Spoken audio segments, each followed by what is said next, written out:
Trip Flip every Sunday nights on Travel Channel at 8 p.m., 7 Central. I'm on tour. Austin, May 23rd through 25th. Des Moines, Philly, Buffalo. This week's guest, Zane Lamprey. Go to BertCast.com. Is the Bertcast. So then they got freaked out, and then We're recording. Okay.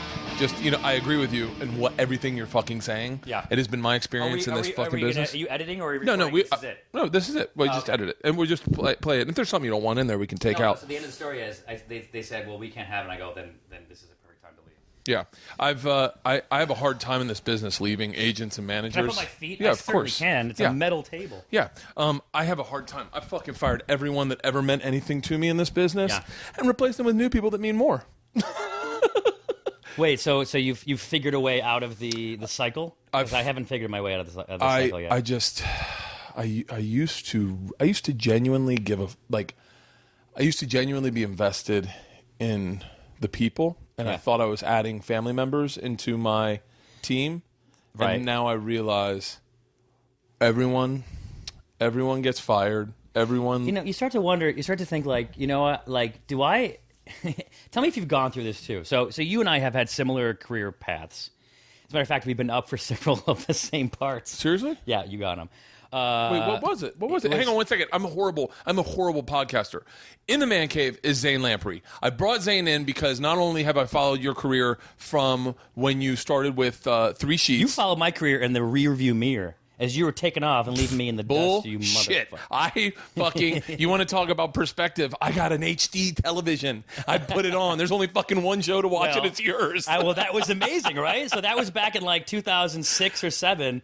And that show did amazing. It was only in 5 million homes, but it was in the most important 5 million homes because everyone who had money had an HD channel and they watched it. It was the epitome of Bill Gates moving across the street from a computer lab. And when was So in the movie, in the book Outliers, Bill Gates, the reason Bill Gates is Bill Gates, he just happened to live next to a fucking computer lab. Got it. You made a show that was awesome, that a lot of networks would not have greenlit. No. At a time when there was a network who didn't have programming and was like, this is fucking great, it's beautiful, use our cameras, put it up on our thing. And then it was an awesome show, and it got seen by fucking everybody. Right, it did. By everybody. And how many? You did 5 years of that? So this is 3 Sheets. I did 4 years. And the 100 episodes, right?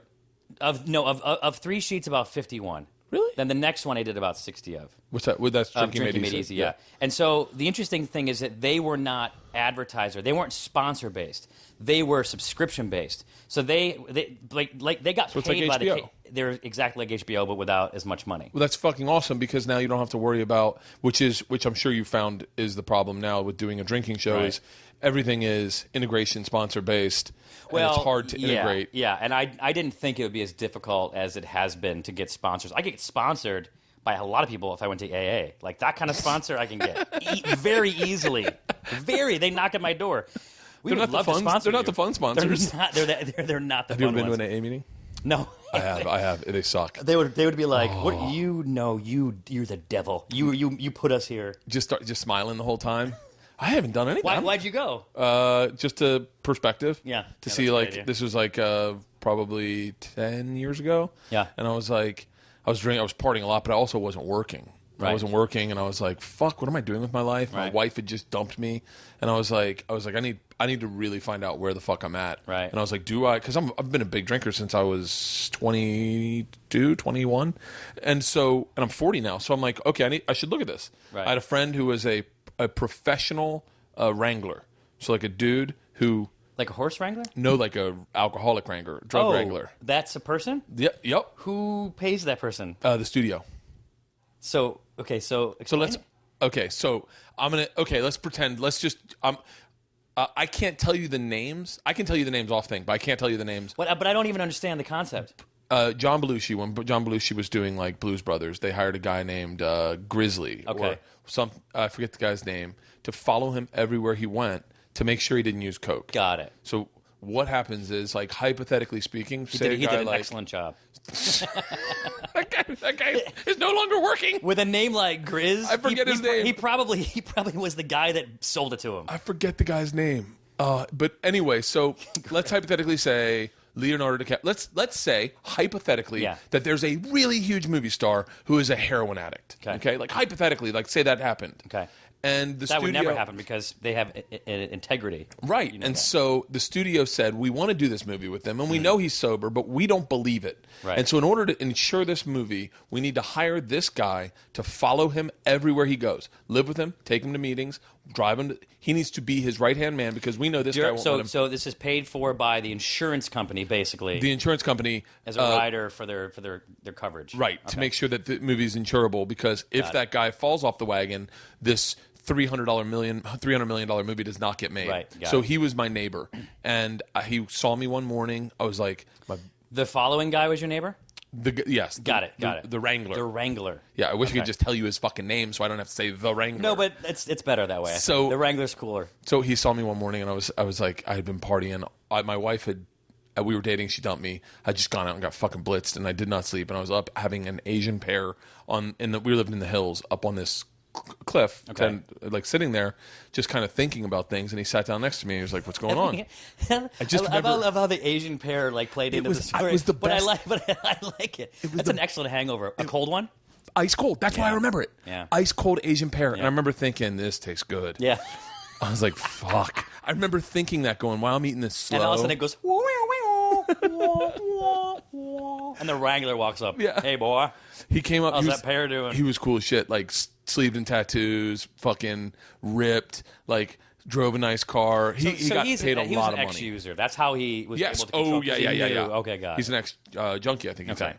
I'll have him. Maybe I'll have him on a podcast one day. But so he comes up and he's just talking to me, and he's like, you ever thought about quitting drinking? I was like, sometimes. He's like, why don't you come to a meeting with me tonight and just kind of feel it out, see where you're at. So I go, okay. So we go to the meeting, and we're just sitting in the back watching, and he's like, is it making sense? And I'm like, yeah, because you're real vulnerable at that time. Yeah, sure. And then this guy stands up right before, like standing right next to me, stands up. He goes, oh, I'm having a really, really hard day. This morning I woke up and blew my landlord, and then I lit his car on fire. Okay, listen, here's the deal. I need a drink. And I was like, I do not have fucking problems. Yeah. I was like, I'm fucking out. I've never been back. You know what's funny? So I get on my Facebook, and the problem is, well, whatever. It's the internet, so people can make comments, and they don't have to have those comments based in yeah, exactly. There we go. Trolls. And so they'll say these nasty things, and so you have the option of hiding what they post, deleting it, or responding to it. So since I decided, look, I'm doing this Chug Kickstarter campaign. Yeah. Should we go back a little bit or just keep going? The whole reason I wanted to talk to you for many reasons is, one, as a fan, but is this Kickstarter campaign that you started to raise $500,000 for a documentary or a TV show called Chug. Right. That'll provide 10 episodes, 5 episodes? 6 episodes. 6 episodes. For that, yeah. 6 episodes. You take a train around the world, tentatively, and drink and find out the different drinking cultures in the different areas. So basically, we did 3 sheets on Mojo, which is where you would have seen it first. Fucking great show. So the show was doing amazing. Got the phone call. The show's doing amazing. However, the network is going off the air. Their non-advertising based revenue did not work out. So they went out. So then there was I was like, man, I don't want to fade into obscurity. I was just starting to get a foothold into this. So I organized the Save 3 Sheets campaign in LA and New York, really just to stay relevant, but also to show the networks, hey, look, there's a big fan base. So we literally we met at a Pink Taco over in Century City, burping, and then walked through Century City, the new I think the ICM office, and then through Beverly Hills to like 2 or 3 bars, and then came back and had a party, and it was like 700 people. Holy shit! And it was massive. We walked through the ICM building. And you can walk through it. It's a massive building, and security, they didn't even know what to do. There's like 4 of them. They heard us coming. What do you mean, CAA? Yeah, that was that big one. Yeah, CAA is over there. Yeah, in that area. I think. That big weird new one there. And so we, it was echoing through there. It was amazing. And then they didn't know what to do. They just said get out. So we walked out and then walked through Beverly Hills and went by, I guess ICM at that point, and WME, the big agencies, whatever, and said, hey, just take note. Somebody do something about this. Somebody help us make this fucking happen. Exactly. This is well before the Veronica Mars Kickstarter campaign. Oh shit! This I looked this up the other day. This was like 08 or something like that, and maybe 09. And so I remember. I can tell you distinctly. I just had my 6-year-old now when I started watching Mojokes. We moved into this apartment, bought a big screen TV. Just recently got rid of it. It was high def, and it was a fucking beautiful show. I mean, it was a fucking great show. And there's only one beef I have with that entire show that I will share with you now. Share it. In the snowboarding episode, was that you that did the fucking...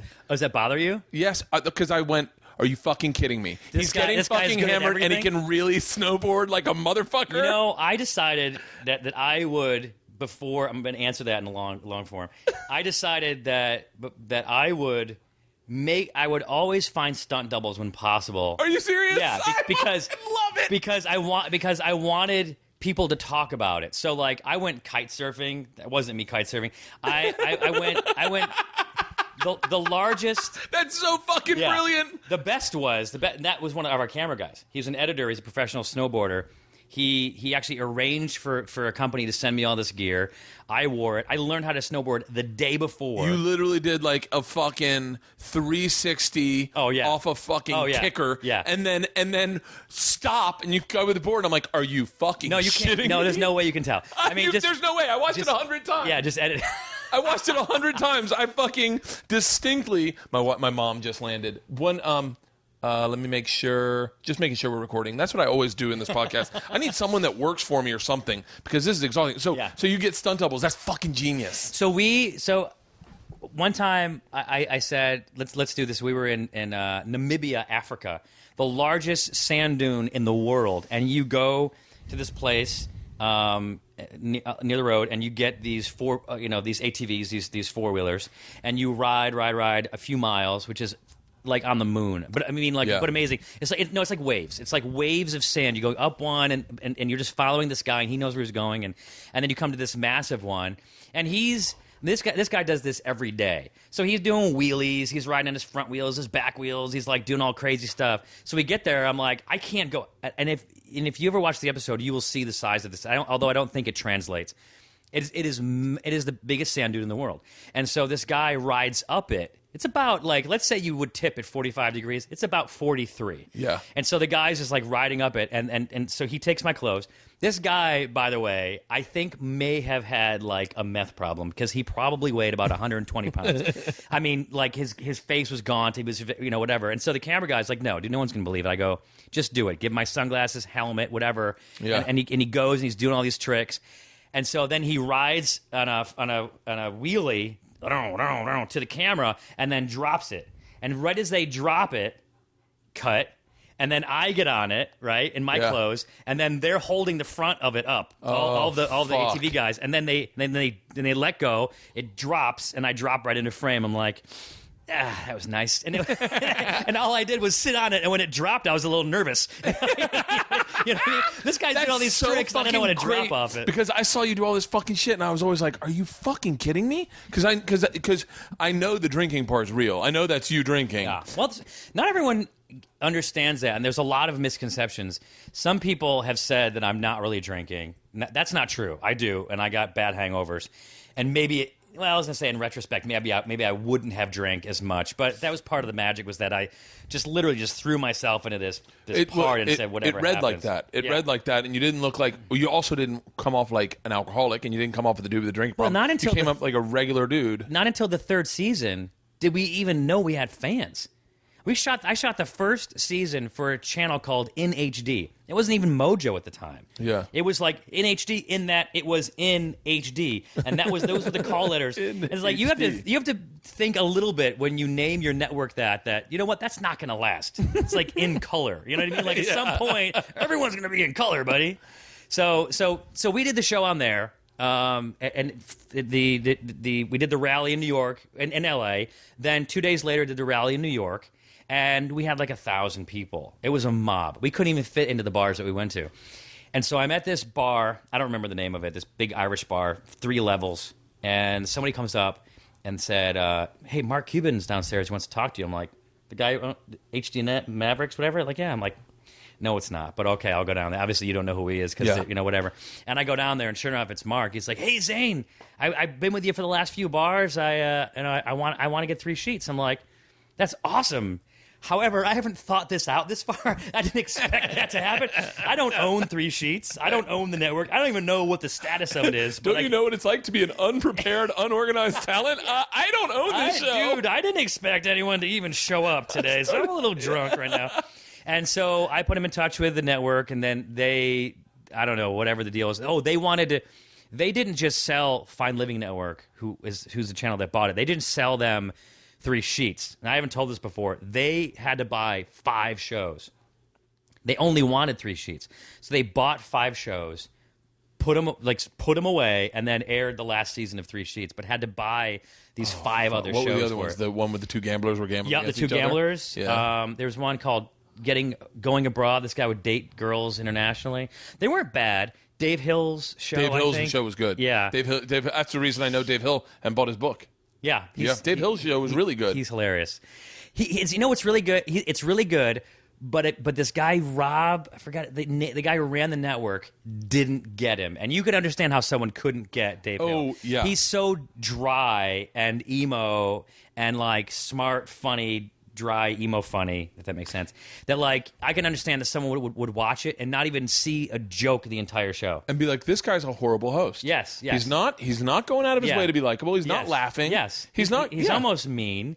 But he was great. That was a great show. Yeah, it was. And so those are the shows that came along. But I think maybe only like 3 sheets was new or something like that, or maybe I Bet You was new too. But then so we were on the Fine Living Network. They flew me in. I had like this promo shoot with remember Duff from MTV, the girl? Yeah, I do. And a few other people that had shows on Fine Living that were new shows. They're rolling them out. Fine Living Network, which Mark Cuban's? No. Fine Living Network was just this. No, his is HD Net, so he didn't get it. So long story short, they premiered the 4th season that didn't air on Mojo because they went out of business, but we finished shooting them, and then they called me. Swear to God, same conversation. Dude, just want to let you know, which is sort of irrelevant. The show is doing amazing. Great big fan base. We're getting great numbers and da-da-da. However, the network is closing down. So Fine Living Network, also, I crush networks. That's what I bring. That's what I bring. This podcast, by the way, might fucking shut down after this.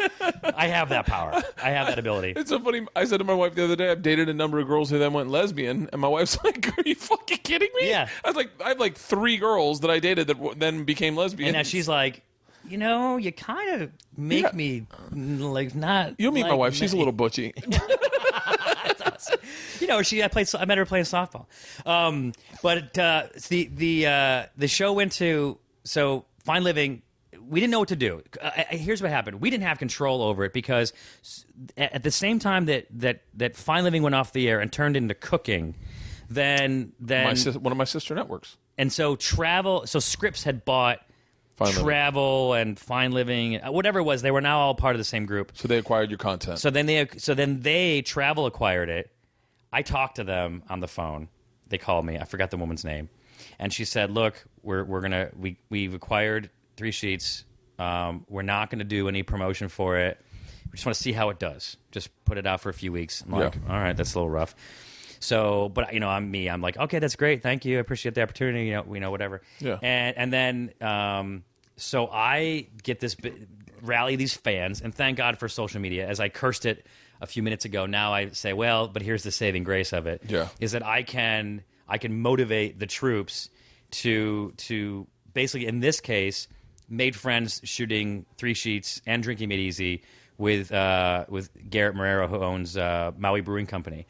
And I said, hey, why don't we do something with like PayPal? We can buy beer and then send it to Travel Channel and to say thank you. He's like, I love it. I'll give you guys cost, whatever it is. So we ended up, we sent them out. I didn't know the final numbers until recently. And I said, and then, so we got a call from Travel.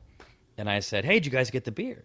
And they're like, yeah, which we want to talk to you about, because remember the discussion that we're not doing any promotion for it. I said, well, you said you were, and you didn't say I had to keep my mouth shut. Yeah. I thought that you would relish this exposure. Yeah.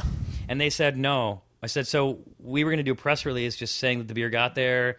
You know, Maui Brewing Company donated a lot of beer, even though it was paid for, you know, the shipping, all that kind of stuff. Yeah. And they're like, no, we're not going to do it. Really? We don't want to do it. And so, and at this time, you know what else happened right before this is, and this had nothing to do with me.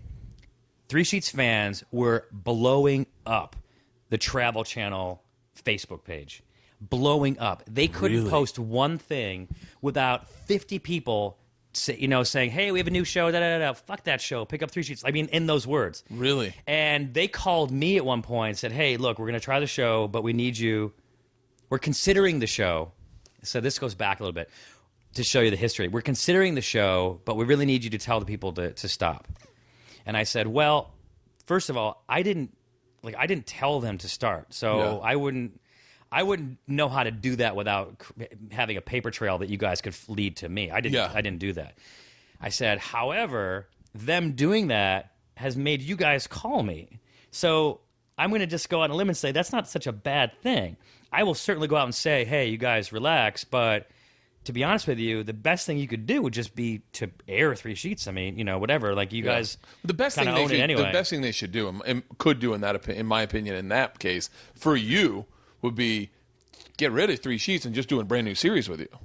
Right. Like that's because because were you making money off of Three Sheets? No. Yeah. No, and I didn't make good money. I didn't make good money, and I didn't get residuals or anything, any endorsements or anything like that. And the first season of Three Sheets, I made in the year I made 2,500 times 8. So what is that? Like 16, 20 grand. Yeah. Are you serious? Minus agent and lawyer. Oh shit. And tax, whatever. So here I am, like, fuck Three Sheets. Let it die. Let it die. Yeah. Go to the next project. Yeah. So Three Sheets was a great calling card. It's all over the fucking internet. No, it is. It is. It is great. It's like Hurt Bert. I did a show called Hurt Bert where I almost died a couple times. And it's like, look, I got paid a lot of money for it but only because I was an executive producer and I got paid $750 as talent. That's nice. And then I got like another check. Yeah, of course. For a producer. But the only reason they did that is so I couldn't sue myself. So yeah, it's awesome.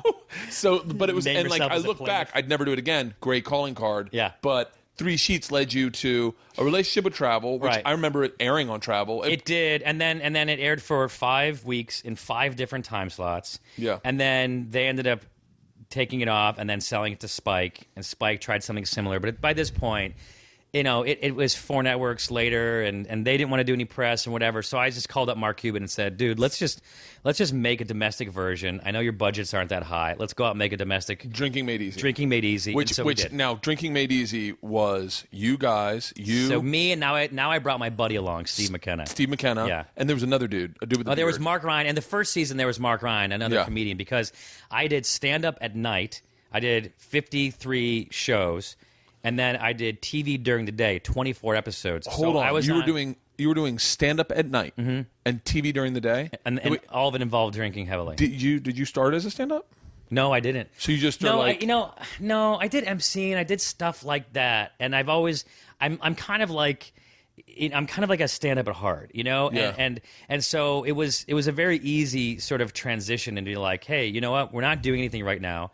Let's go on tour. Steven and Ryan. Mark Ryan is a very good comedian, not as seasoned on TV. Yeah, that's the. And I will say this: the flip flop is a lot of guys who can host a TV show could slide into stand up fairly easily. Right. Not a lot of comics can host. You only think because that they it's could. a very different muscle. Yeah, exactly. Because in stand up, you're on stage and you're loud and it's all reactionary. And with hosting, it's more, it's smaller. And your jokes have to be, you don't have to go set up joke. You can sort of you have to be real to let those moments play out. You got to listen, and then a lot of times it's about a tight button. Like just getting yourself out of the scene. Yeah, exactly. Yeah, you need to know how to get into the scene. Yeah. To go through it, and you need to know how you're going to get out. You need to know how to wrap it up. I mean, that's a skill. A lot of it, and then the other big thing that I think that a lot of people don't realize in hosting is, and I know you've probably had this a million times, and I know you did definitely in Texas when you did the watermelon with the vodka. Yeah. is when someone's nervous to get them to relax, because that guy sweat through 2 shirts. You're absolutely correct. But to get someone to like when you're talking to someone, you see their lip tremble.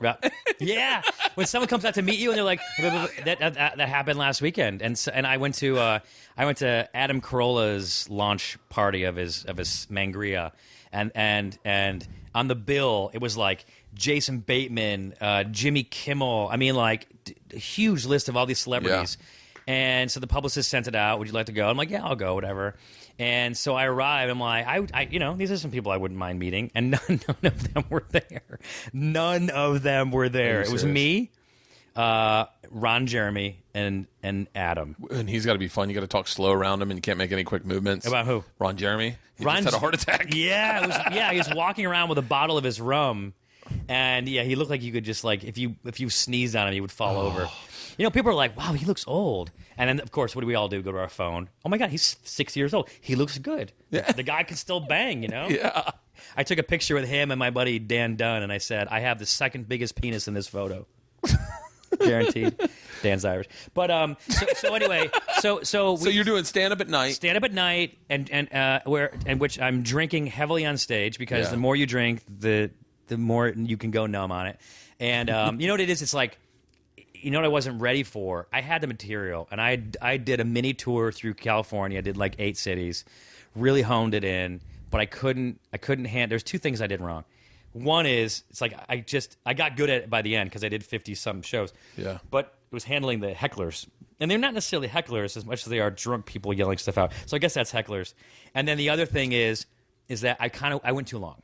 And I really wanted to give people, because look, on your first tour, you don't make a lot of money. Yeah. You know, you might sell out. I sold out like House of Blues, Chicago, 1,200 people, whatever it is, and I think I made $5,000 for that night. But I had to pay all my crew, good God, all the stand-up, and then my bus drivers. You're booking this yourself. I booked it myself. I didn't make any money on that. Dude, you're so ahead of your time in the Hollywood paradigm, because to this day, I first of all, I can't sell out House of Blues. I couldn't sell out House of Blues if I fucking tried. Second of all, I wouldn't even know where to begin. I think they thought that Robin Williams was going to be there. I think they should. No. You know, there were big groups of people. No, I didn't book it myself. Sorry, my agency did it. But they did the dates. But I called the bus companies. I rented 2 buses. You're doing your own. I did everything underground promotion. Like it's really kind of fucking out of the box. I would fucking get out of TV and get back on stand up. If you can fucking sell tickets. Yeah, but there's so much more money in stand up. You're absolutely right. But I did 2 things wrong. I just went a little too long. You know, I cut my teeth on that tour. And I did a second tour, which was way better. Yeah. But I had kind of blown my wad a little bit. Like, so I sold out like the 930 Club in DC, a big venue. Yeah, I know the 930 Club. Yeah. And so like, horrible room to do stand up in, by the way. It was. And only because I did a live venue there with a guy named Elliot in the morning. Did you seat people? No seating. It was all standing. Yeah, so we did seats. And Mark Ryan, who's the comedian, came with us. That's not that bad. He said, he goes, dude, do not have people stand. When we have people stand, they're fidgeting, they're talking, they're having their own little conversations. Everyone's standing fucking comedy. I don't know, like guys like Patton and Benson and a lot of the older dudes that established not older, I'm their age, but they established the alternative scene. Yeah, are very comfortable doing that. Like David Cross is very comfortable doing a standing room only show and like the Key Club. But I can't imagine. That place still exists? That place still exists? Oh, yeah. That's amazing. I met the lead singer of Smash Mouth there. Steve. And then I ran into him in West Nyack, New York. That's awesome. But that's fucking. Do you have any when you signed with your old management company? Did you have any aspirations to start doing the road? I that's kind of what my goal was. Like for me, I go back and forth. To be on TV is the, I have never used this analogy. I'm gonna see if it works. To be on TV is the bread. To go on tour is the butter. Like I don't make. Okay, that makes really good sense. Does it make sense? Yep, really good sense. I got exposure from doing. And by the way, for anyone who's still listening to I did 3 seasons of Drinking Made Easy. While touring on HDNet, which turned into Access. In a second, I'll tell you how that one ended. So the second season, we didn't do the comedy tour. We cut Mark Ryan, and just me and Steve went around. We did 24 episodes, still ambitious. Yeah. Just with the crew, could focus, could actually get good sleep, and could like plan our stuff. And the second season's way better than the first. In my mind, it's different, but I think it's better. And then we did 13 episodes in the last season, plus a 1-hour special and a music special, whatever. And so that I got at least Mark Cuban, gave me the call. He's like, look, we're turning into live music.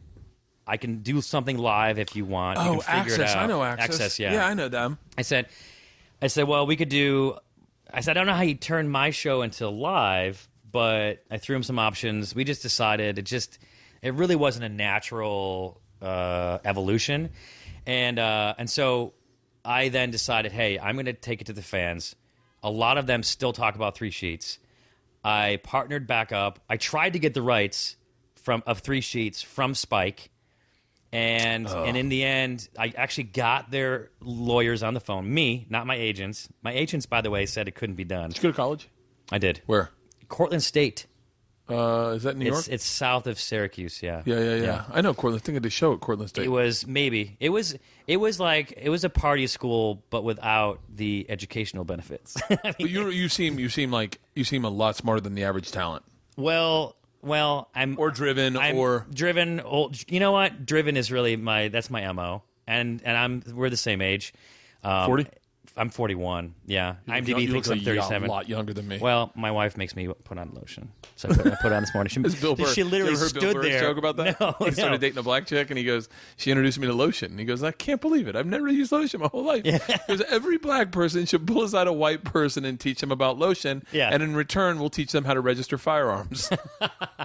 I'm butchering Bill's joke, but I remember I was on the road driving through like fucking Kentucky listening to that, and I doubled over laughing. This is literally, by the way, thank you. And there's not a lot of light in here, but it was literally. This is a conversation we had yesterday. My wife made an appointment with my assistant. My wife's office is across from my office. Yeah. My assistant is in the middle. Made an appointment. I didn't know what the appointment was. I knew that it was her, but I'm like, okay, I don't understand. I didn't know if it was like about the new show we're doing. And she comes in. She goes, I need to talk to you about lotion. Because I work out at a CrossFit. It just started doing that. And Ian Ziering is from 90210. Steve Sanders is in my class. The guy I thought was my age, around my age. I could have gone down. I could have gone up. Dude, he's like 50. He's 50, and he looks amazing. Seriously? Yeah, but he's probably got like microdermabrasion. No, he says it, but he's like, that's what you got to do. But I'm like, well, that's whatever you're doing. No, and lotion, I'm sure. Putting someone right now. I swear to God. My wife goes, if you want to be tan, just use this cloth. It'll put some color in your face. It's but you don't have to go out there and lay in the sun. I am allergic to sunscreen. Yeah. So I get this thing on my eye. I had it on my nose. What is that? No, I don't even see it. I don't see it. I'm putting lotion on. You are putting lotion on. I'm putting on lotion. Fuck it. Well, so here's what happened. So do you drink a lot when you're not shooting the show? Drink? Yeah. Like we're going to are we going right after this to your podcast? Yeah. Are we going to drink there? No, because I got to pick my kid up from school. God, you're a good fucking dad. But, no, it's just that the teachers will smell it on my breath. They can smell it a mile away. They follow me, by the way. Oh, really? They follow me on, like, Twitter and stuff, and they'll walk in and they're like, so, how'd that such and such go? I'm like, just stop following me. God, you're a good dad. I am a good dad. I am a good dad. I'll take that one. And so so then we put it to the fans. We started pitching this show called Chug. Travel around the world and learn about drinking, but do it on a train. Not on a train. Literally, I arrive on a train. Woo woo, takes off, and then I'm there. I'm in Rome. You can't get around Rome on trains. Yeah. We may drink on the trains. We may, if we can find some great stuff, but I don't need the logistics of trying to work it out with moving trains and wrapping up a shoot before you arrive and getting the B-roll and all that kind of shit. Yeah.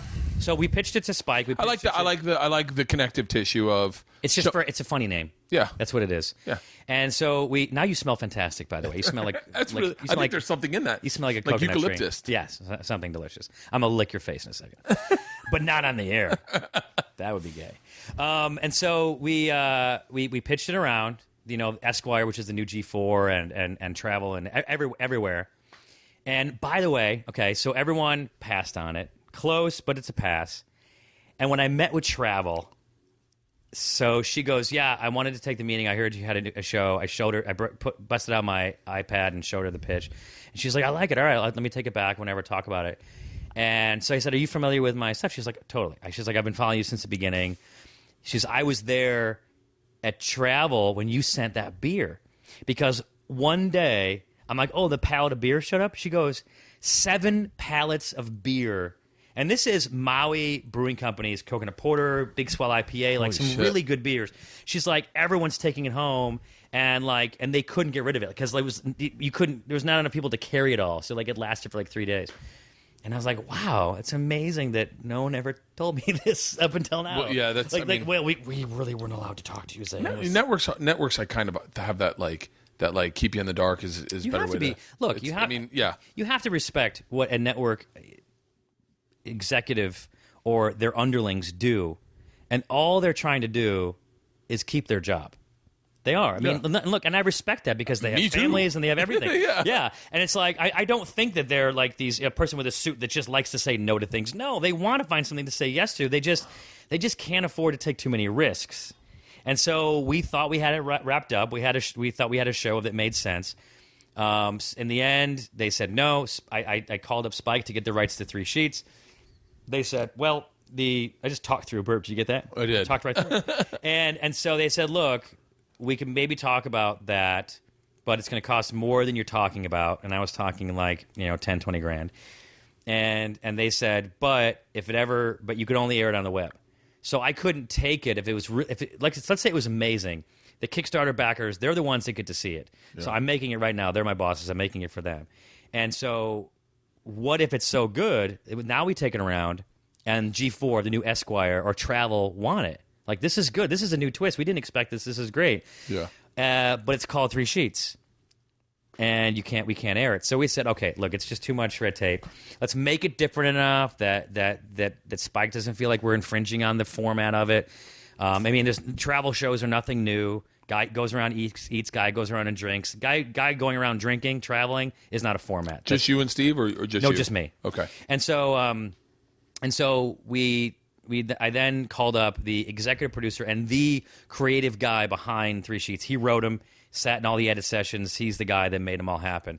And his name's Mike Kelly. And I said, hey, I started telling him, I go, dude, I want to do a show called. He's like, I think I said the word chug, and he's like, I'm in.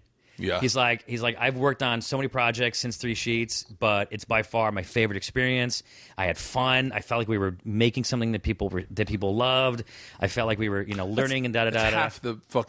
That is half the battle of making TV is making it fun for the people shooting it. If you have fun shooting it, your show's going to be better. Yeah. Everything's going to be better. Yeah. If I've been on projects where you're like, get me the fuck out of here, and it shows. When you can't engage with the crew, it makes it really weird. Yeah. Some people have said, no, don't engage with the crew. I'm like, well, I mean, they're the only person in the room right now, and they're my friend, and like whatever. And so in 3 sheets, there was a lot of that. We like to think that we sort of started that movement, whatever. And it's because we really started involving them and then making them do shots and whatever. And who's I mean, the crew by themselves, not carrying camera gear, would get stopped at the airports. Are you Eric the sound guy? Are you Curtis the sound? And they would always get them mixed up. And so Mike said he was in. I said, good, you're the missing piece. Go check out the preview for our Kickstarter. He says, I love it. He wanted to write a letter to people, and like he's done that and stuff. And so we're now doing that. So now we are trying to raise $500,000. We wanted to raise $1 million because we wanted to make 10 episodes. Yeah.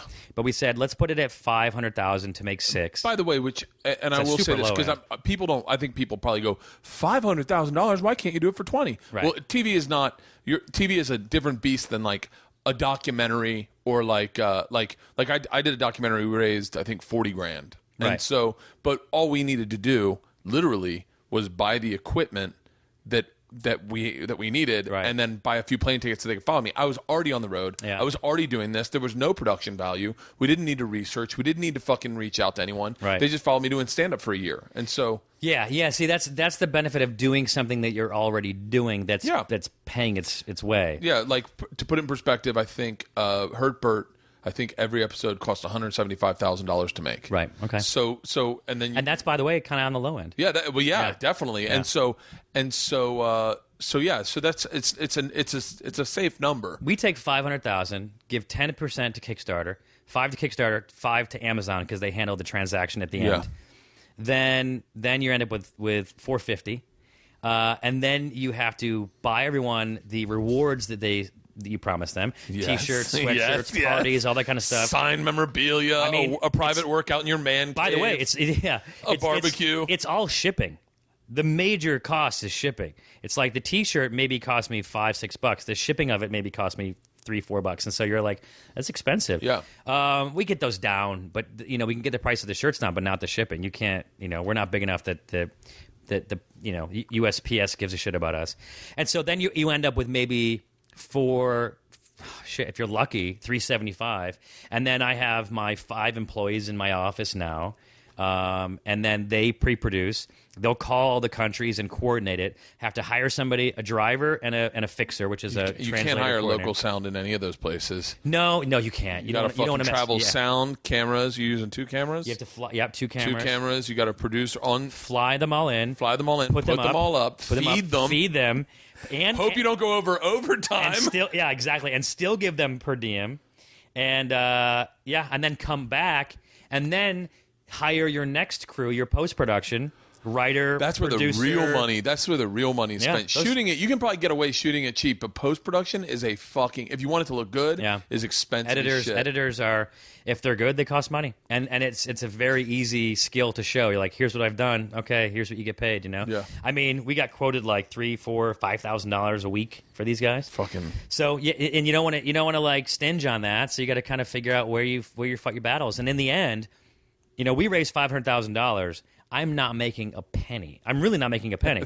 I'm hoping that so by the way, people are like, why don't you put your own money in? And I'm like, well, first of all, this campaign is like 6 weeks long. What about the people that I'm paying for 6 weeks? All the money. I hired a publicist. Yeah. I have all my employees that are working on promoting this campain and like all this stuff. So it costs a lot of money. A lot of people think that, and I'll say this, that I started my Kickstarter campaign probably, maybe over a year ago. Oh, well over a year ago. About a year and a half. Jesus Christ. Did you get a lot of shit for that then? What? Did you get a lot of shit because you're a rich TV guy? Yeah. Right? Is it because why don't you just make it yourself? And I was like, because I'm not. Yeah. So I'm putting it on Kickstarter. Yeah. If you want to do it, we can do it. I don't need to do this fucking documentary, but I thought it would be fun. And this is how we're going to do it. And if why you are want to you be a part asking of me? If you want to pledge. But don't give me shit about it. Who are you? I had a friend. The police of the internet? I asked him to retweet it, and he goes, "Are you fucking kidding me? You want me to retweet so you can make money off of my fans?" And I was like, he's like, "Is that what you're saying?" I was like, "That's exactly what I'm saying." I said that is the words to the T that I'm asking. I'm asking your friends, your fans. Matter of fact, I think that's how I phrased it, asshole. When he said that, I was like, "Oh my god, this guy isn't my fucking like." What? Yes, that is exactly what I'm saying. You're my friend. I'm leveraging our friendship so I can make a fucking documentary. And what did he say? He said no, he wouldn't do it. Wow. Yeah. I started hitting up people that I knew, like Andrew Zimmern.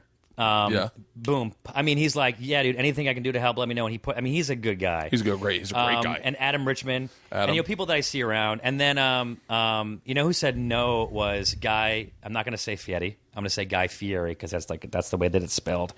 Guy, through his people, said no. I've met him. We've had run-ins and stuff like that. We're not like the warmest of friends, but I sent him some swag about a month before. But by the way, before it was even a concept. Yeah.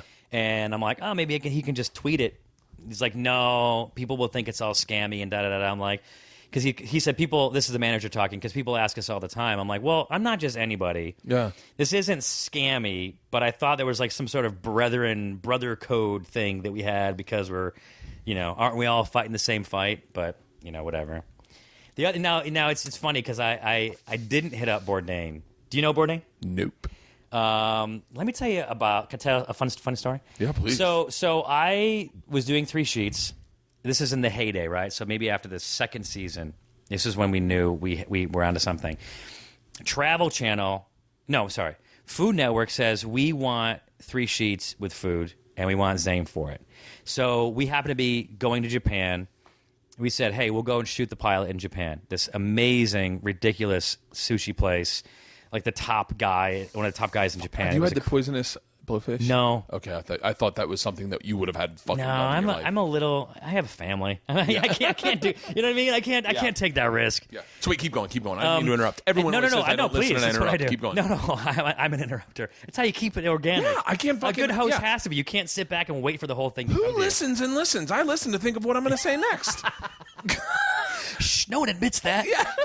So I went and did the 3. It was called Half Fork Will Travel. Originally, it was called The Hungry Traveler, by the way, which is funny because there was a Thirsty Traveler, but this was called The Hungry Traveler. When it came out, they called it Half Fork Will Travel. We shot a season, and I think I have seen that. in that period of time, the guy who was championing us over there left. Was let go, whatever it was, and so we had a new, younger guy come in. And again, as I was explaining, he was just doing what he knew how. He was trying to assert himself into it as per what you try to give the note that you think the person above you is going to get. So that's all they're trying to do is give the note so that the person above him isn't like, why didn't you give this note? So that's the notes that Gave it. Get. Yeah. You took the words out of my mouth. You're so good. We're giving you a raise. Do you want anything to drink? I'd love it. Diet Coke? Sure. That's my vice. That's the vice I allow myself. And so I went and did the show. Before it aired, Us Weekly, Entertainment Weekly, Star, all gave it 4 out of 5 stars or 3 out of 4 stars, whatever they had to offer. Yeah. But got great reviews, whatever. Then it came out, and apparently the foodies were mad at me because my whole thing is I'm not an expert. I'm just a guy. I'm going to give every guy's perspective, and that's what I do with drinking too.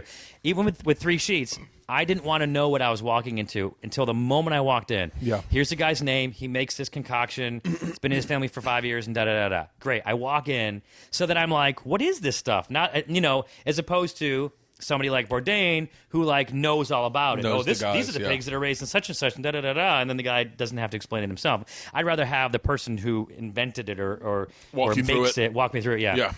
So I did that. You kind of want to be hungry for knowledge and curious. You're the curious traveler. You're not the guy in the know. I didn't. Yeah, exactly. I didn't feel like I could. Now, by the way, you and I both know the way that these scenes work. I could have walked into this scene with these French cookies that I went and featured, and I could have read all about them. Gotten the one page right before you walked in, like a lot of shows. I could have known more about those cookies than the guy whose family's been making them if I went and looked online. For the record, and I hate to fucking pull the veil back, but there a lot of times in television, and I've done this in pilots, where they'll give you the information, and you'll go to do the interview, and the guy doing the interview goes, I don't know, let me see your sheet, and he has to read off your sheet. Absolutely, that's happened. Yeah, so you're like, so yes, but instead you're going in. And then you let him, and then you say, okay, I'm going to ask the question. Here we go. And go. Yeah. Whatever. So I did it.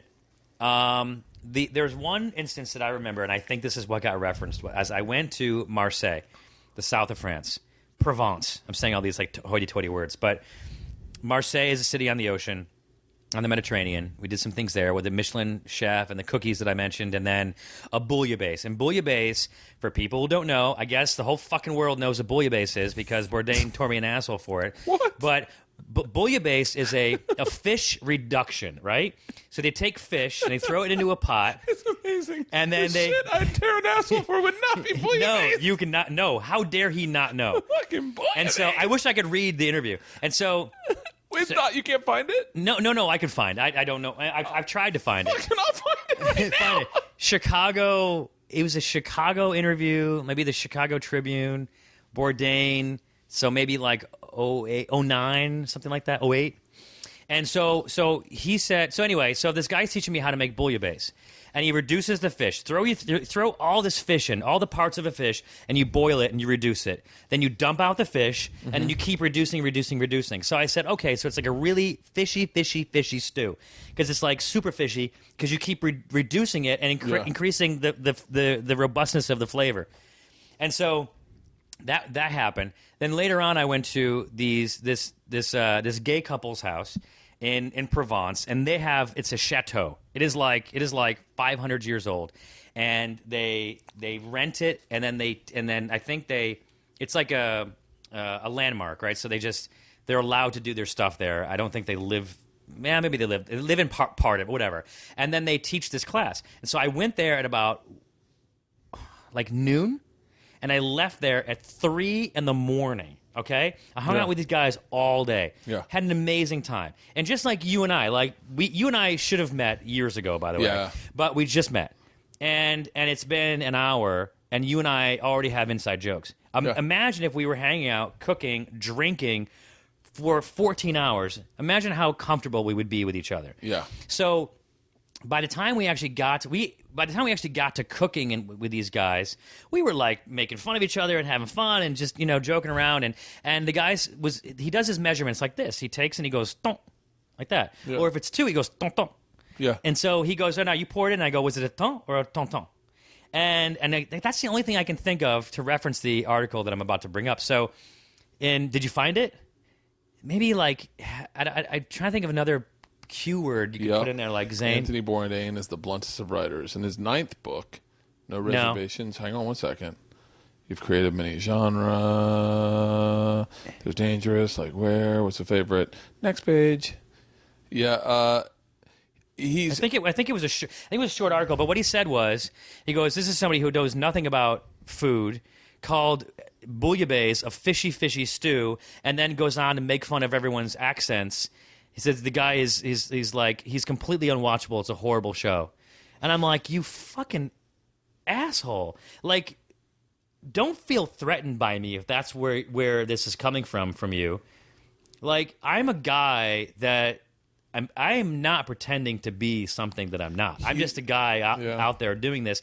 How can you shit on me for working as hard as I can and doing the best job that I know how, and then you go out there and you shit on me in public? I know that's what he does, right? So I don't know if it's a badge of honor. It's his thing. It's his like it's punk rock. It's fucked up. And like he does that to everyone. He I don't think It's just like me wavering on making an opinion on whether or not I like somebody. Like it's what I do. It's like he it's his thing. I know he attacked Paula Deen. He's attacked Rachel Ray. He's attacked a bunch of people. He attacks a bunch of people. It's his thing. But you know what? Hey, but we get it. But I can't wait till my turn's up. But those are established people that if their shows went away right now, they would be fine forever. I was on the brink of trying to get this show going, and maybe an endorsement from Anthony Bourdain would have actually changed that and had to continue. But alas, it didn't. I'm not saying that it was him that did it. No, I know what you're saying. What you're saying is the same thing.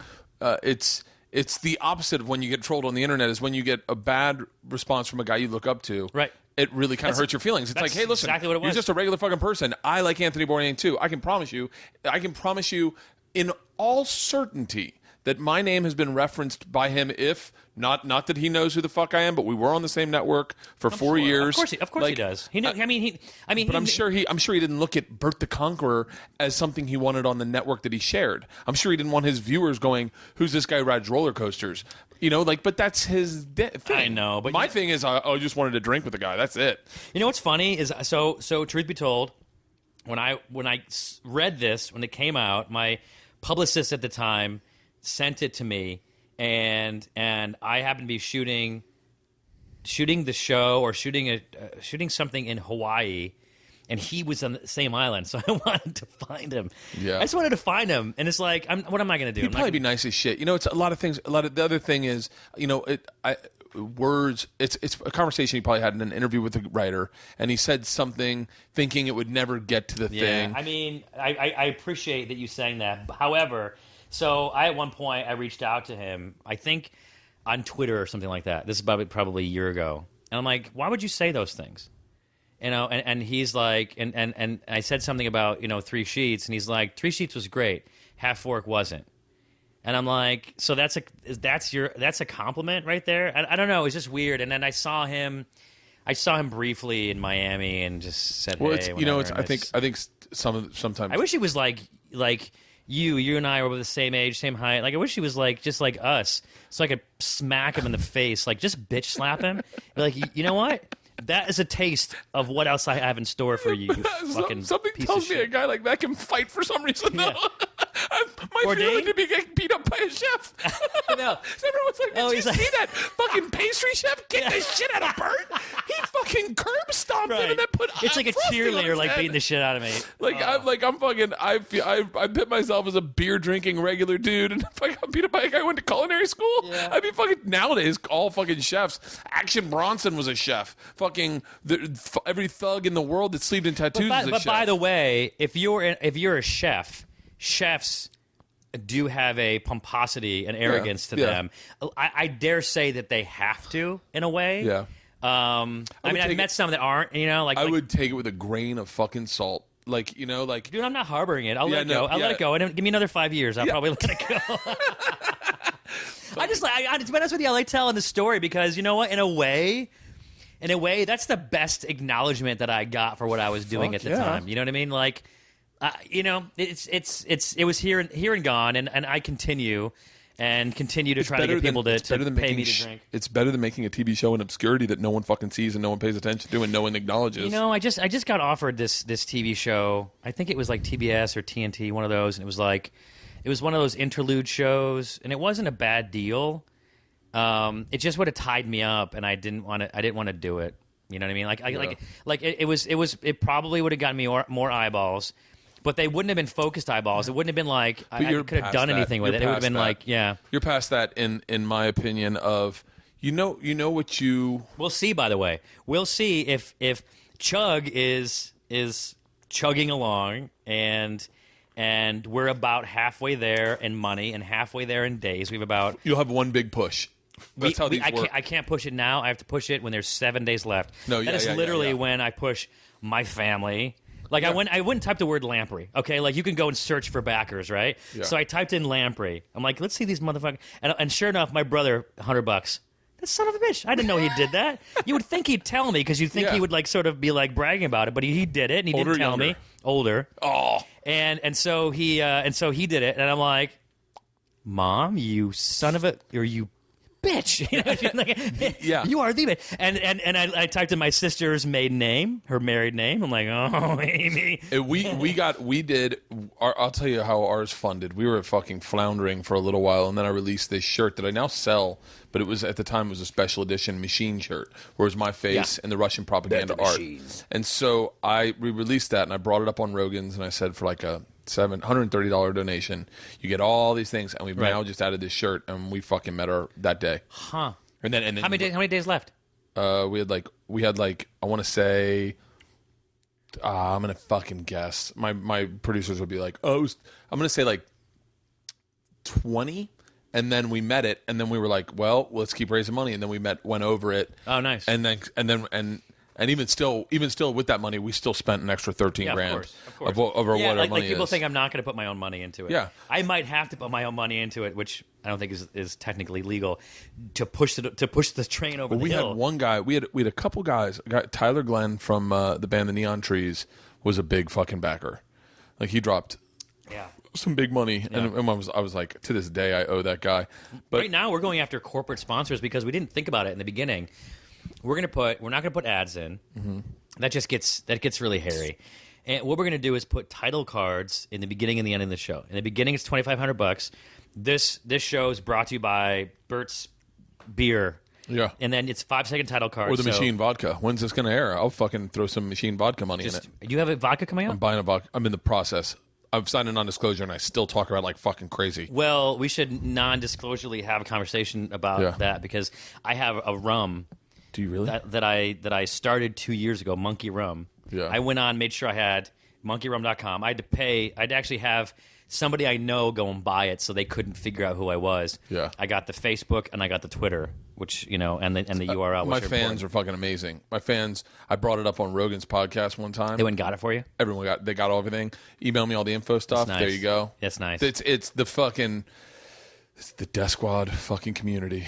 Yeah. They're the coolest dudes in the world. And we have, or I have, whatever, a very similar fan base. Mine are probably better looking, but that doesn't matter. Don't get caught up in that shit. All my fans are from fucking Rogan. They're all okay, fucking. They're gonna choke out everybody. Your fans can beat up my fans. It's not a big deal. But you know what? And they can outsmoke your fans. Yes.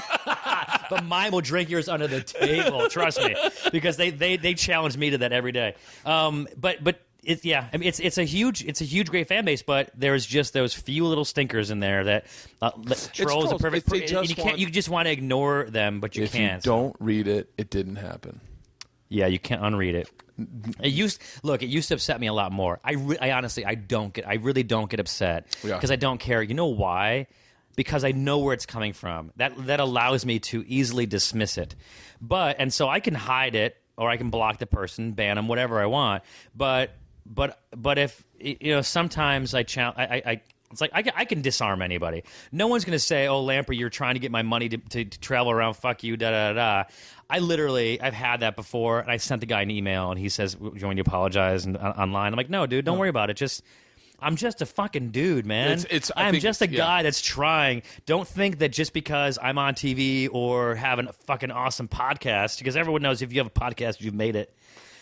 Anyway, so because not everyone can get a podcast, let's be honest. But it's just, we're just regular guys, just struggling, trying to figure it out. All you want to do. And I said this the other day on stage, and I was like, in just a moment of like, I was also drunk. And it was Baltimore. I was like, you get to a certain point as a man where you go, oh, none of this fucking matters. We're all the same in that we just want to provide for our family. Right. We just want to wake up on Sunday mornings and have our kids jump in bed with us and go to the park and go to the beach and have out and literally just be happy. Grill out at night, just like everyone else does. Right. That's the same thing. The difference is I definitely have put myself out there for people to either A, want to drink with, B, want to watch drink, or C, fucking tear down. And so you just got to be comfortable with it's like I get a fucking 1,000 great replies and that one fucking shitty one sticks in your head. Well, I've decided simply just it didn't happen. Right. It didn't happen. And I don't block them.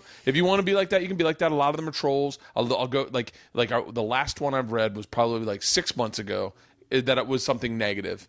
And I clicked on it and I went, that's shitty. And then I looked and I was like, oh, the one before him was Jen Kirkman, then Sarah Silverman. Then he's just throwing fucking Molotov cocktails that aren't lit, trying to see if they catch on fire. And by the way, it's literally 1 in 1,000. Yep. But I actually thought maybe I should start an account and start trolling people. I wonder how good it feels.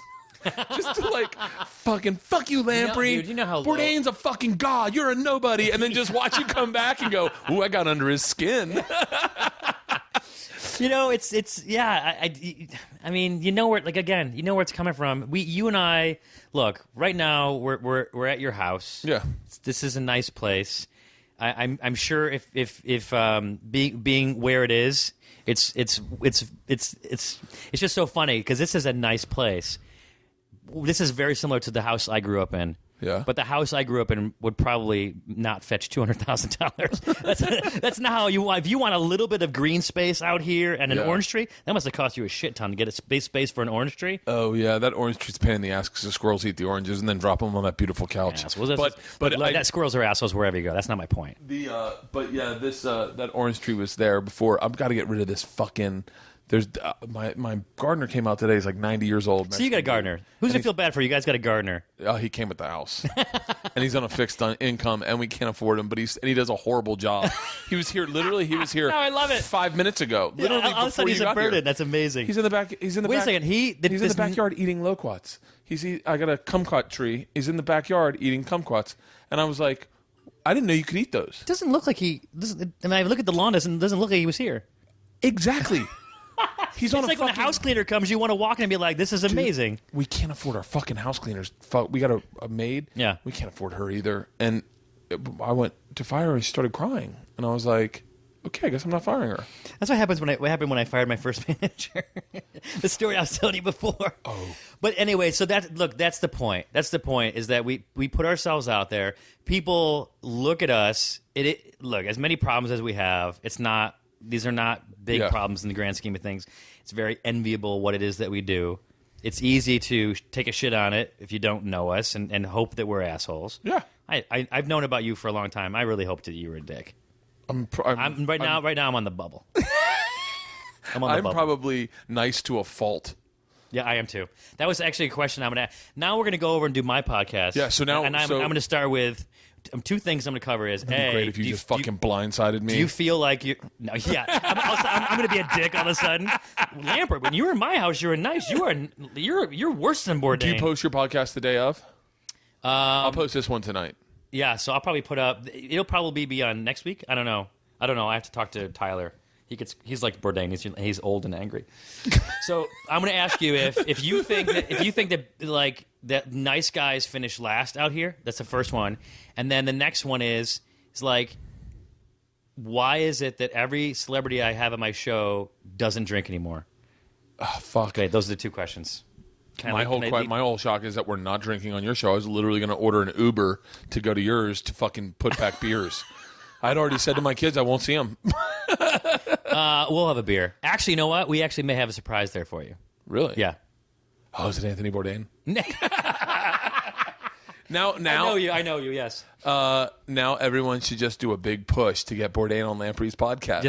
That would be interesting. Yeah. You know what? And again, you're right. It could have been taken out of context. I don't know. When I saw him, I've never met the guy, so I can't say one way or the other. I don't know him, so I can't be like, oh, he's a good guy. He doesn't have the best reputation of being a nice person. It's his thing. But it's his thing. I'm sure he tore down Guy Fieri. You know what? They can have at each other. That's fine. That's fine. What about what? Wait, what was that? You know what I've been dying to ask? Where did the name Zane come from? Can we ask that off the air? Yeah. Are you serious? Because you know why? It's a good story. Oh, seriously? Yeah, it is. But I want to keep the charade. The charade? Yeah. Ask me. You know what? Here, I'm gonna give you the honest answer, but you can edit this. Ask me again. No, don't, because I don't want to fucking edit anything. Oh. Just tell me off there. No. But the truth is that my dad was a huge fan of westerns and Zane Grey. Yeah. So he loves Zane Grey as a writer, and so he named me Zane. And then my brother got Dan and my sister got Amy, and they always complain about how they got normal names. I said, no, this is true. and so I said to my brother, why don't you just add an E to the end of your name? Why don't you just be Dane? He's like, oh, because then I'd be an asshole. I don't know what that means. I think that's it. That's probably like an hour. People know to go to Kickstarter. Hold on. Let's give all the real information about that. So we're at are we really at it? No. We're just over an hour. So So where can everyone get all the information? It's really simple. Just go to www.chug.tv. And then that brings you to the Kickstarter page, and that will be where the show lives when it gets funded. I have faith. I think it will. You know what's amazing? If you're halfway there Everybody I know, all my friends are going to be like, yeah, I want to chip in because I want to see the show. Because, look, if you spend $25, then you get emailed the digital download every week. So for 6 weeks, you get a new episode every week. So, okay. So that is worth the price right there. I think it is. So $25 is easy. What do you get for what's your $50? So $35 gets you a T-shirt. A cool T-shirt. 50 gets you a 35's a cool T-shirt. That's fiscally makes 100% sense. This one does. What doesn't? No, it doesn't. No, it doesn't make sense for me because 25 gets you the download, and basically that doesn't really cost us that much, just to process that. But then the 35 gets you a T-shirt, but the T-shirt's shipping and T-shirt cost me 10. Yeah. So you're not making any money on the T-shirt, right? But most people are going for the upgraded, one of those sport gray American Apparel shirts. Yeah. That's pretty cool. It just has Chug on it. It's pretty cool. That's 50. I definitely spend the extra money and get the nicer T-shirt. Yeah, it's an awesome T-shirt. I mean, it's actually, I have them for Drinking Made Easy. I made some myself with American Apparel, and I love them. And so, but they're expensive. They're like $7-8 to just buy the blank T-shirt. I wonder if I'm on TV anytime soon. wear it. That's what I was going to say. I was like, give me a Chug shirt and I'll just wear it on TV. Well, they don't exist yet. Oh, fuck. But, okay, and so then what's the ridiculous package? Yeah, so the ridiculous package is $10,000. What do you get? You get to be on the show. So we're not going to fly you. We're not going to put you up. Okay. But we'll tell you, hey, so there's 2 people that have done it. So the first person is like, let's say we go, hey, look, first person, here's a list, 6 episodes. Melbourne, Sydney, Shanghai, whatever, pick one. And they'll pick, okay, Melbourne. Okay, great. You picked it. That's it. We go to the next person. What do you get? And then we'll tell that person where they can be, and they'll be in a scene. So there'll be a scene where they'll be mic'd up and they'll be in the scene, and they're not going to be nervous because I'll hang out with them. They'll drink. They'll be fine. You're probably with them the night before having drinks. Yeah, and so and then they'll get to hang out with the crew. And then it's sort of like the unwritten thing. If they're cool, then they can come and watch some of the other stuff. Yeah, you know what I mean? Like as long as they're not like drunk and want to like shout things out, which I can't imagine someone that's spending that kind of money would want to ruin their own experience. No, you're gonna the $10,000 people are gonna be the fucking big ones. Now, what's the price package? I'll tell you the best one. Okay. The best one is $1,000. Okay. And it sounds like a lot of money, but here's what you get. So you get the shirt, the good shirt. Nice. You get the Blu-ray and DVD combo set. Okay. You get a hoodie. You get this amazing, it's a long story, but if you go on Chug, you can read about it. A medallion. Like I once got presented a medallion when I was in Portugal. Yeah. And it was so amazing. Like I literally, like this club inducted me, and I literally like fought back crying because it was so amazing. Like it was an amazing medallion. I'm like, I have to figure out a way to give this to people. So there's that. There's a signed poster. There's like, I think that I follow you on Twitter for a year. And then you get, you and a guest get to come and party with me, either L.A., New York, or Chicago. For one of the viewings? For the viewing, for the original airing. I just realized in doing this whole podcast that all I'm going to get this entire podcast is my fans going, yeah, great to hear about Zane's. When's your fucking Kickstarter going to show up? Because we're still editing.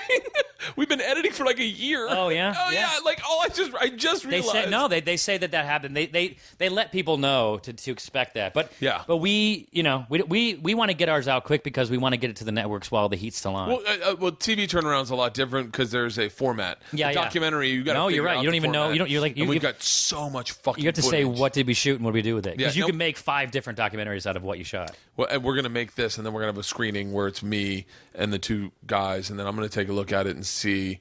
Like I told them, I don't want to be a part of it, but then I started getting nervous because I was fucking drunk the entire time. I don't know what the fuck I said. Yeah, I definitely know one chick was hitting on me, and I was definitely enjoying the fact that I was getting hit on, and I was talking about it on camera because they're my friends. And then I'm like, holy shit, I don't know if I want everyone to see that. Yeah. So wait, wait for the 1,000. There's also you and a friend come to dinner.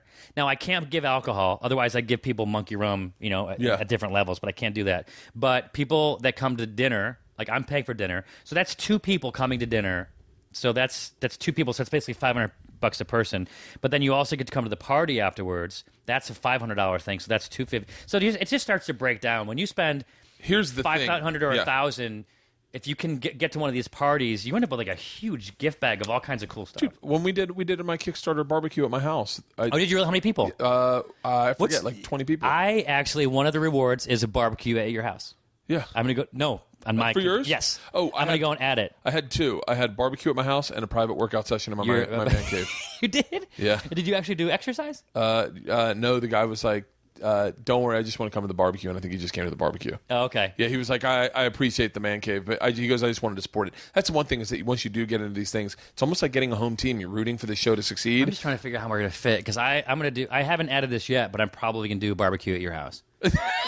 So I'm sort of surveying outside. Well, those loquats are edible, so don't think I'm not going to include you. There is nothing against kumquats or loquats, whatever the hell. Fuck quad it is. Hey, wait, what projects have we been up for that are similar? Okay, so I was up for what was the one that you went and took people on vacation? You went like flip. Trip flip. I'm doing that now. Yeah. Yeah. So I was up for that. Seriously? Yeah. Oh, it's a great show. You should have gotten it. It's the fucking greatest show in the world. It's the greatest fucking show in the world. I like to think that we were at least close. I was in the running for. I've been pushed out by John O'Hurley He was the guy in Seinfeld who talked. He was the boss, Elaine. He's the guy, that guy. the weird guy. Yeah, not with the cool voice. Yeah, the distinctive yeah, voice. yeah. And so that was a show that won an episode. Ben Bailey, who I think's awesome. Ben Bailey's awesome. So it was literally they brought both of us in, and he got it, and that just went to pilot and didn't go anywhere. Okay. Chris Kattan. It was this and Joe Rogan. Both. That was the same project. What? It was between me and Joe, and then me and Chris, and they ended up going with names. It was like something about you, like Hunting Bigfoots? no, you. I don't know. You go and put a ear, like a thing in a person's ear, and then you tell them. Yeah, I know what you're talking about. It's like a prank show, but Yeah. you're telling them what to do. Yeah. Or it's like I know. I remember. I saw a little bit of that. I tested for a pilot at CBS where I was going to play the dad, and in the room to read was me, Gary Valentine, and Chris Kattan. And I was like, I can't imagine Chris Kattan as a dad of yeah like on CBS. That looks like Who's the Valentine guy? Gary Valentine. Is he the dad from Brady Bunch? No. No. Gary Valentine is Kevin James's brother. He's a stand-up comedian. Okay. He was. We used to do a show called The X Show on FX back in the fucking day, and me and him were the co-hosts. Me, him, Daphne Brogdon, and Craig J. Jackson.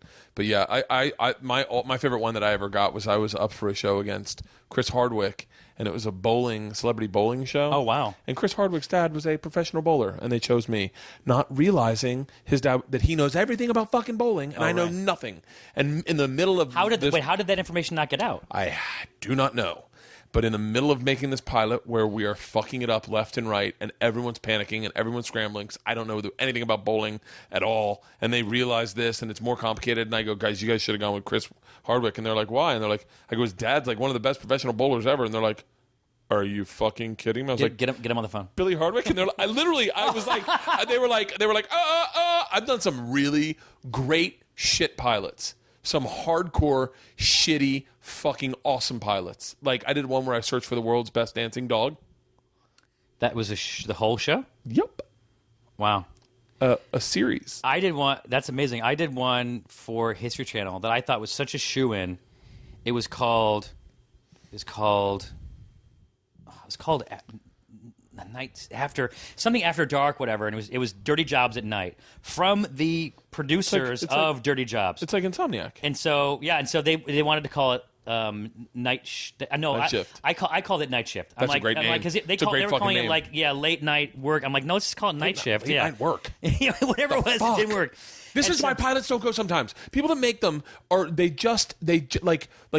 it's there is like a fucking territorial pissing that happens when you come in as talent and you're not an executive producer and they don't want your insight and they just want you to say we're gonna give you a read.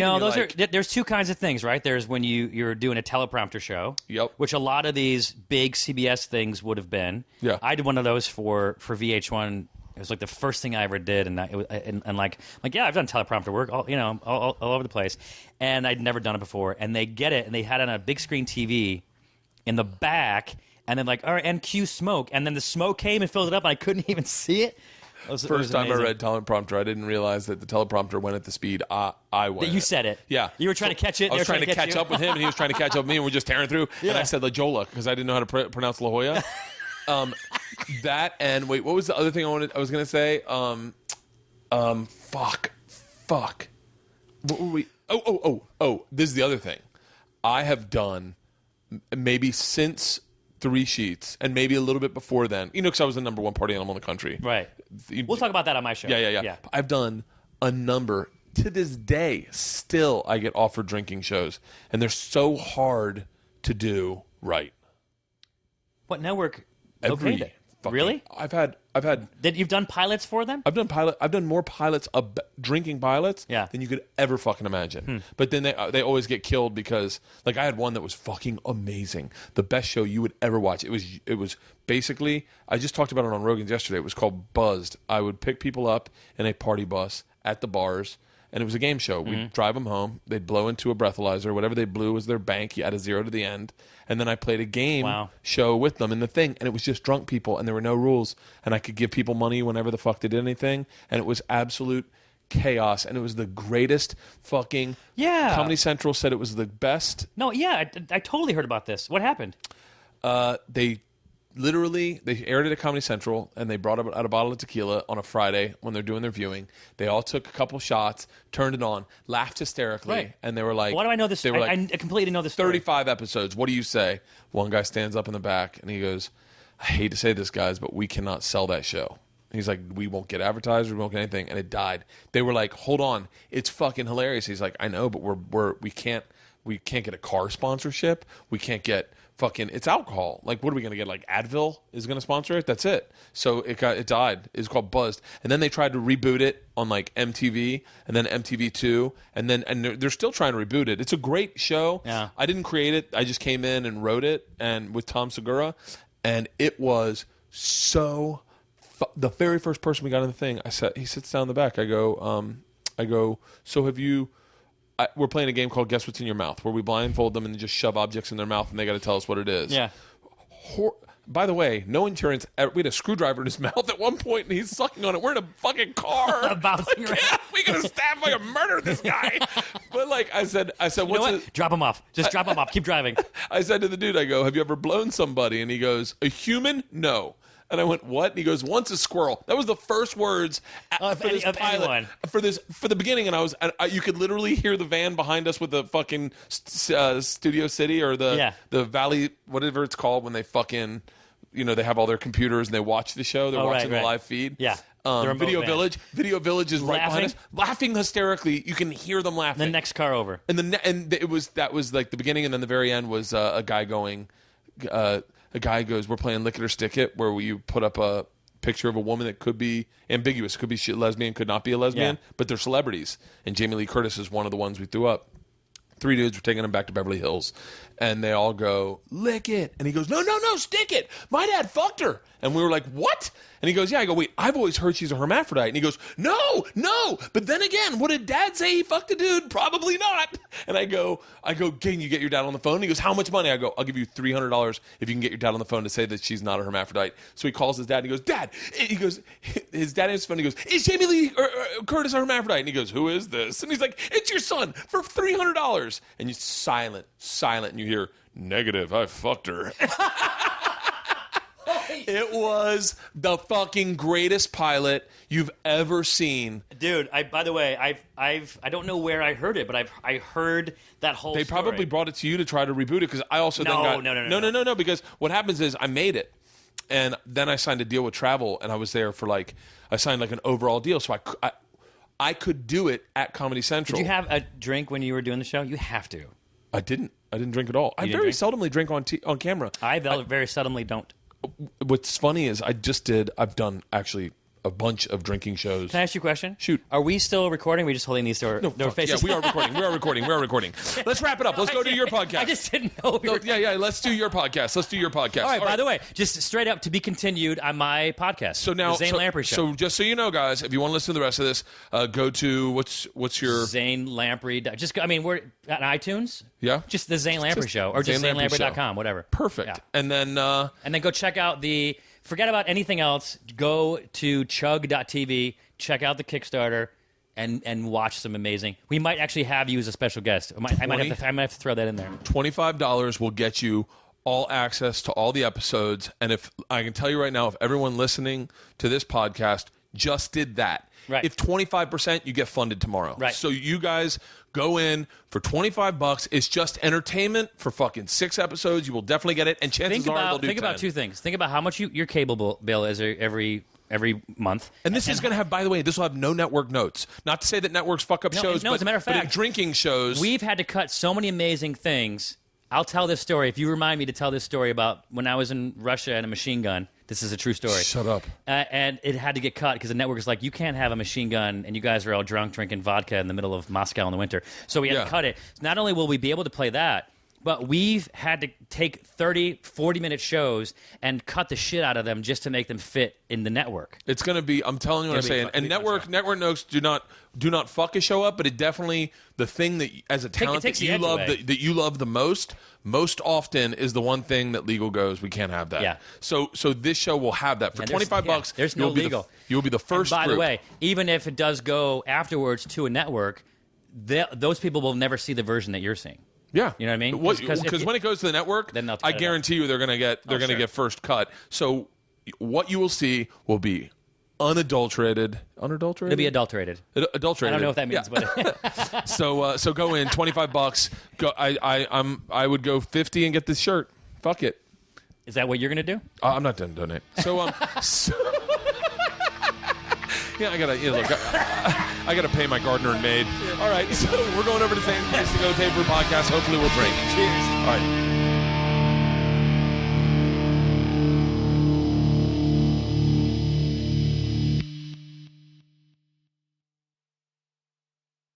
This episode was brought to you by The Machine.